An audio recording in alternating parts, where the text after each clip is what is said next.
আমি গতকাল হিসাব করে দেখলাম আমি প্রায় 2.5 কোটি টাকার মালিক। কত? গতকাল আমি দেখলাম যে 2.5 কোটি টাকার মালিক। না, ওখান যদি দুদক শুনে আমার আইব দর্ত। এটা টাকা না, মানে আমার যে কিডনি আছে, বাল্ব আছে, এগুলো বেচলে আর কি, এটা হিসাব করে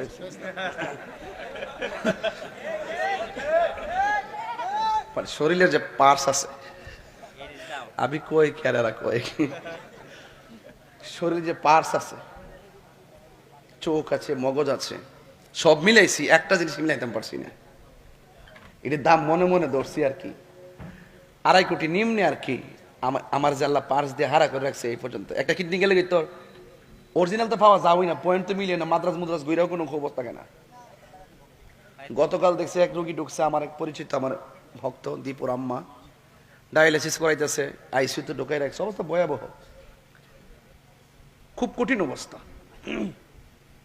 কিডনি আছে, বাল্ব আছে, চোখ আছে, মগজ আছে, হাত পা আছে,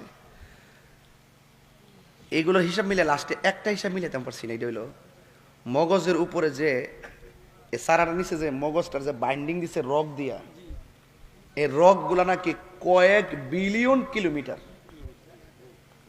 কয়েক মিলিয়ন বিলিয়ন কিলোমিটার লম্বা। মনে মনে ভাবতেছি, যেখান থেকে কথা বলতেছি, এখান থেকে আমি কথা বলতেছি, এইটা আমি যে কথা বলতেছি এখান থেকে অর্গানাইজ হচ্ছে, কিন্তু এখান থেকে হচ্ছে না, এখান থেকে হচ্ছে, এখান থেকে লেখে, এখান থেকে ধারণ করে, ঠিক আছে তো? তো এখান থেকে যে লিখতেছে তো বুঝতেছে, তো এখান থেকেই কথা বের হচ্ছে।